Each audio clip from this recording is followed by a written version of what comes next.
안녕하십니까. 2022년 7월 25일 월요일입니다. 이번 주 첫 번째 영상으로 오늘은 폴란드, 독일의 레오파드2A4 44대 긴급 요청, 왜 K2 흑표 44대 긴급 요청이 아닐까, 이런 주제로 말씀을 드리기로 하겠습니다. 외신들은 폴란드 국방부 장관이 폴란드가 T-72M1 전차를 우크라이나에 제공하게 돼서 폴란드 국방력에 공백이 생기기 때문에 독일에 긴급하게 레오파드 2A4를 44대 긴급 요청을 했다고 보도했습니다. 그런데 이상하게 한국에 수십조치 무기를 사가겠다는 폴란드가 왜 한국에다가는 아무런 요청을 하지 않을까요? 유럽은 그런 것이 상식인가 봅니다. 그리고 한국은 수십조 원어치 무기를 팔아먹겠다고 그러면서 오늘이냐 내일이냐 계약만 남았다, 이렇게 자랑질을 하면서 상황이 어려워진 그런 상대방에게는 안면 몰수하는 게 상식인가 봅니다. 그렇지 않고서는 말이 앞뒤가 맞지가 않는 겁니다. 탱크를 1000대를 한 나라에 한꺼번에 판 사례가 없습니다. 아마도 영국서 탱크가 발명된 이후 지금까지 단 한 차례도 그런 사례는 없었을 겁니다. 그런데 대한민국이 폴란드에 탱크 1000대를 팔아먹겠다고 하면서 그런 폴란드에다가 무기를 공급하는 것은 맞지가 않다, 러시아하고 척질 일 있냐, 이런 이야기가 상식처럼 또 돌아다닙니다. 이렇게 모순 수성이의 논리로 세상을 살아가는 게 요즘 한국 사람들의 수준입니다. 본 채널에서 몇 번씩이나 말씀을 드렸지만 폴란드가 한국에 바라는 전차는 K2 흑표가 아니라 K2 PL이라는 폴란드형 전차입니다. 그리고 그 전차는 아직도 개발이 안 됐습니다.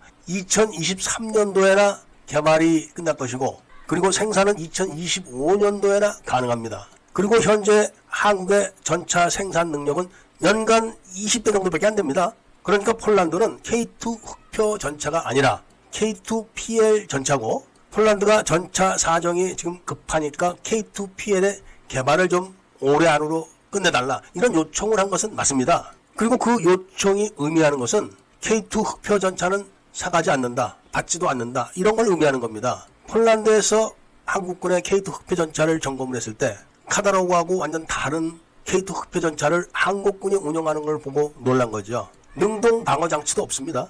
그리고 순간 가속력, 이런 것도 K2 흑표 전차가 기동력으로 적의 공격을 회피하는 것을 주 성능으로 채택한 그런 장점을 부정하는 그런 전차가 되어버린 겁니다. 그리고 측면 장갑은 아주 약해서 북한군이 1개 분대에 2종씩 보유하고 있는 RPG-7에 옆구리 한 방이면 전차는 깨지는 겁니다. 그렇게 만들었습니다. 그러니까 한국군 장성들이 세계 최고의 성능을 자랑하는 K2 흑표 전차를 개발했을 때 시간을 질질질 끌다가 이제 250여 대 정도 채워가고 있는 겁니다. 그런데 그나마도 다 다운그레이드형으로 만들었기 때문에 북한이 K2 흑표 전차를 상대로 전술을 개발해가지고 훈련을 반복적으로 하고 있기 때문에 K2 흑표 전차 깨지는 것은 시간 문제입니다. 그거를 폴란드는 우크라이나에서 러시아 전차들이 우크라이나 병사들의 대전차 휴대용 무기에 의해서 다 격파되는 것을 목격한 그런 사실이 있기 때문에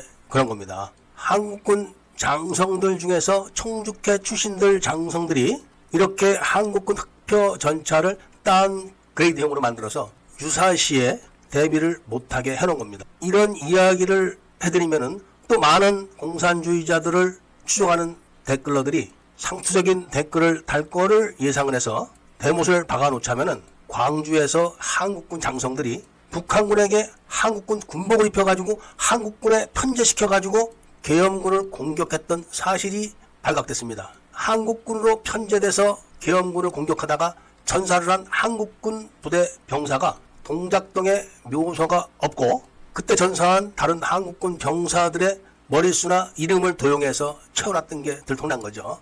이런 한국군 장성들이 무슨 짓을 못하겠습니까? 그리고 그렇게 여론을 조성하는 대한민국 언론이 왜 그렇게 됐는가를 김대중 정권 때 최용택 국정원장이 중국 정보부에 찾아가서 대한민국 정보 주권을 넘겨준 사실도 다 폭로를 하고, 그 결과 임동원 원장 때 중국 정보부가 대한민국 언론 세무 사찰을 진행한 그 사실도 다 폭로를 할 것입니다. 그렇기 때문에 더 이상 공산주의를 추종하는 댓글러들의 쓸데없는 댓글에 신경을 쓰지 않기 위해서입니다. 대한민국 안에 있는 공산 세력들 그리고 시야망 고정 간첩들이 곧 일망타진될 날이 올 겁니다. 그동안 42년 동안 국민들을 속여왔던 사실들을 하나하나 다 폭로해서 이 땅에 공산주의 세력이 발붙이지 못하고 국민들이 자유민주주의 속에서 행복하게 살아갈 수 있도록 만들겠습니다. 애국 시민들과